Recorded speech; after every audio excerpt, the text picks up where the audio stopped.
Kwenye dunia ya leo, nguvu ya taifa haipimwi tu kwa idadi ya wanajeshi, bali pia kwa teknolojia ya silaha zake.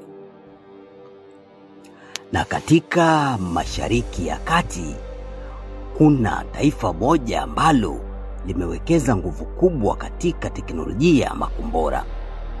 Taifa hilo ni Irani.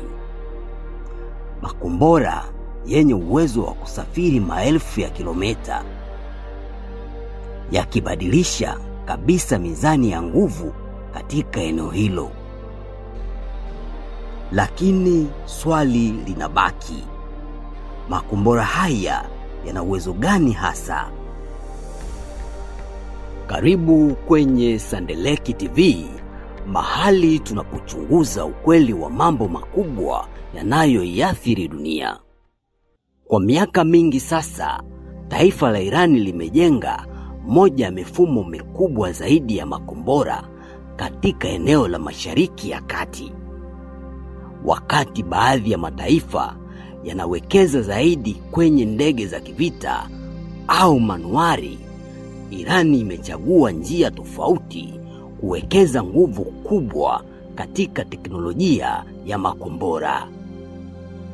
Lakini swali kubwa ni hili, makombora ya Irani yana uwezo gani hasa? Baada ya vita vya miaka minne kati ya Irani na Iraki katika miaka ya 1980, Irani iligundua kitu kimoja muhimu. Jeshi lao lilikuwa nyuma katika teknolojia ya anga ukilinganisha na baadhi ya maadui wake. Kutokana na hali hiyo, Irani ilianza kuwekeza sana katika maendeleo ya makombora ya masafa marefu. Lengo lilikuwa moja, kujenga uwezo wa kujilinda bila kutegemea sana ndege za kivita. Irani ina aina mbalimbali za makombora, kutoka yale ya masafa mafupi hadi yale ya masafa marefu. Moja ya makombora yanayojulikana zaidi ni Shahabi-3. Kombora hili lina uwezo wa kufika umbali wa zaidi ya kilomita 1000, umbali unaoweza kufikia maeneo mengi ya Mashariki ya Kati. Irani pia imeendeleza makombora ya kisasa zaidi kama Sejli, ambalo hutumia mafuta ya aina ya solid fuel na lina uwezo mkubwa wa kusafiri kwa kasi kubwa. Baadhi ya makombora ya Irani yana uwezo wa kufika umbali wa zaidi ya kilomita 2000.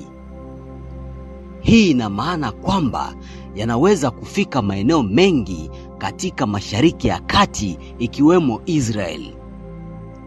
Hali hii imeifanya teknolojia ya makombora ya Irani kuwa moja ya mambo yanayofuatiliwa kwa karibu sana na mataifa mengi duniani. Na kutokana na uwezekano wa tishio la makombora, Israeli imejenga mfumo maalum wa ulinzi unaoitwa Iron Dome. Mfumo huu umeundwa kugundua na kuharibu makombora yanayorushwa kuelekea maeneo yenye watu wengi.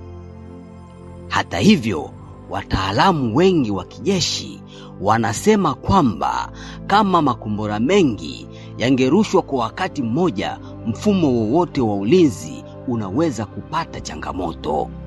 Programu ya makombora ya Irani imekuwa mada ya mjadala mkubwa kimataifa. Baadhi ya mataifa yanaona kwamba makombora hayo yanaweza kuongeza mvutano katika Mashariki ya Kati. Kwa upande mwingine, Irani inasema kwamba makombora hayo ni sehemu ya mfumo wake wa kujilinda. Leo hii, Irani inatajwa kuwa na moja ya mifumo mikubwa zaidi ya makombora katika Mashariki ya Kati. Kwa sababu hiyo, makombora haya yamekuwa sehemu muhimu ya ushawishi wa kijeshi wa taifa hilo. Na swali linabaki ni hili: je, teknolojia hii ya makombora inaleta usawa wa nguvu katika eneo hilo au inaongeza mvutano zaidi katika dunia ya leo? Kwa miaka mingi, makombora ya Irani yamekuwa sehemu muhimu ya nguvu ya kijeshi ya taifa hilo. Kwa baadhi ya mataifa, teknolojia hii ni tishio kubwa. Kwa upande mwingine, Irani inaiona kama njia ya kujilinda katika eneo lenye mvutano mkubwa wa kisiasa na kijeshi. Lakini swali kubwa linaendelea kubaki wazi: je, maendeleo ya teknolojia ya makombora yataongeza usawa wa nguvu katika Mashariki ya Kati au yataongeza hatari ya mzozo mkubwa zaidi? Kwa uchambuzi zaidi wa mada ya dunia, siasa za kimataifa na siri za sayansi, usisahau kusubscribe kwenye Sandeleki TV.